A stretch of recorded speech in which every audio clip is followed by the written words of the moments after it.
السلام علیکم ورحمۃ اللہ وبرکاتہ۔ میں آپ سب کا دینی بھائی افو خان، اتر پردیش، الہ آباد سے۔ ایک ہے حدیثوں کا انکار کرنے والا منکر حدیث، اس نے یہ ثابت کرنے کی ناکام کوشش کی ہے کہ عمر رضی اللہ تعالیٰ عنہ معاذ اللہ ثم نعوذ باللہ وہ حدیثوں کو نہیں مانتے تھے، وہ صرف قرآن کو مانتے تھے۔ استغفر اللہ۔ یعنی کہ ہمارے جو پیارے صحابی ہیں عمر رضی اللہ تعالیٰ عنہ، اس کے اوپر اس نے یہ جھوٹا بہتان باندھا ہے، الزام لگایا ہے کہ عمر رضی اللہ تعالیٰ عنہ صرف وہ جو قرآن ہے اس کو مانتے تھے، حدیثوں کو نہیں مانتے تھے۔ اور دلیل میں اس نے دیا ہے صحیح بخاری کی حدیث، اور حدیث کا نمبر 7366 7366۔ اور اس میں عمر رضی اللہ تعالیٰ عنہ جو حدیث اس میں ایک جگہ فرماتے ہیں کہ نہیں جو قرآن ہے وہ کافی ہے، تو اس جملے سے اس نے یہ باطل جو قیاس ہے اس نے کر دیا کہ دیکھو عمر رضی اللہ تعالیٰ عنہ وہ جو حدیث تھے ان کو نہیں مانتے تھے، تو گویا ہم بھی حدیث کو نہیں مانیں گے، ہمارے لیے صرف قرآن ہے اور قرآن ہی ہمارے لیے کافی ہے، ہمیں حدیثوں کی کوئی ضرورت نہیں ہے معاذ اللہ۔ آئیے سٹارٹ کرتے ہیں جو حدیث ہے۔ حدثنا إبراهيم بن موسى أخبرنا هشام عن معمر عن الزهري عن عبيد الله بن عبد الله عن ابن عباس قال لما حضر النبي صلى الله عليه وسلم قال وفي البيت رجال فيهم عمر بن الخطاب قال هلم أكتب لكم كتابا لن تضلوا بعده قال عمر إن النبي صلى الله عليه وسلم غلبه الوجع وعندكم القرآن فحسبنا كتاب الله واختلف أهل البيت واختصموا فمنهم من يقول قربوا يكتب لكم رسول الله صلى الله عليه وسلم كتابا لن تضلوا بعده ومنهم من يقول ما قال عمر فلما أكثروا اللغط والاختلاف عند النبي صلى الله عليه وسلم قال قوموا عني قال عبيد الله فكان ابن عباس يقول إن الرزية كل الرزية ما حال بين رسول الله صلى الله عليه وسلم وبين أن يكتب لهم ذلك الكتاب من اختلافهم ولغطهم۔ ابن عباس رضی اللہ عنہ نے بیان کیا کہ جب حضرت صلی اللہ علیہ وآلہ وسلم کی وفات کا وقت قریب آیا تو گھر میں بہت سے صحابہ رضی اللہ عنہ موجود تھے، جن میں عمر بن خطاب رضی اللہ عنہ بھی تھے۔ اس وقت آپ نے فرمایا کیا میں تمہارے لیے ایک ایسا مکتوب لکھ دوں کہ اس کے بعد تم کبھی گمراہ نہ ہوگے؟ عمر رضی اللہ عنہ نے کہا حضرت صلی اللہ علیہ وسلم تکلیف میں مبتلا ہیں، تمہارے پاس اللہ کی کتاب ہے اور یہی ہمارے لیے کافی ہے۔ گھر کے لوگوں میں بھی اختلاف ہو گیا اور آپس میں بحث کرنے لگے۔ ان میں سے بعض نے کہا کہ حضرت صلی اللہ علیہ وسلم کے قریب لکھنے کا سامان کر دو، وہ تمہارے لیے ایسی چیز لکھ دیں گے کہ اس کے بعد تم گمراہ نہیں ہوگے۔ اور بعض نے وہی بات کہی جو عمر رضی اللہ عنہ کہہ چکے تھے۔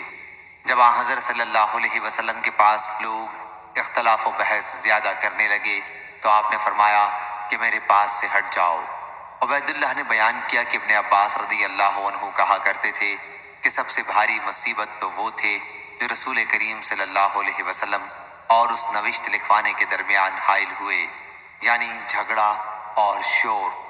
صحیح بخاری حدیث نمبر 7366۔ ہاں، تو جو یہ حدیث تھی، اس حدیث سے وہ یہ ثابت کر رہا ہے کہ دیکھو خود عمر رضی اللہ تعالیٰ عنہ نے فرمایا کہ ہمارے لیے جو قرآن ہے کافی ہے، تو گویا اس نے اپنی عقل سے یہ الزام لگا دیا کہ دیکھو عمر رضی اللہ تعالیٰ عنہ وہ معاذ اللہ ثم معاذ اللہ وہ حدیثوں کو نہیں مانتے تھے۔ توبہ توبہ استغفر اللہ۔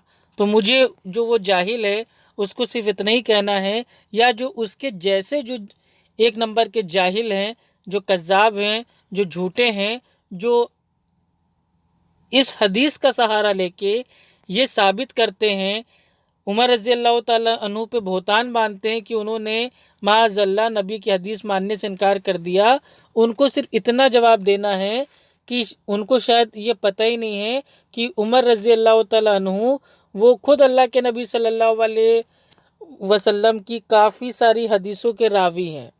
تو جو خود راوی ہے، جو خود میرے بھائی اللہ کے نبی صلی اللہ علیہ وسلم کی جو حدیث ہے اس کو بیان کر رہا ہے، اس پہ عمل کر رہا ہے، تو بھلا وہ منکرین حدیث کیسے ہو سکتا ہے؟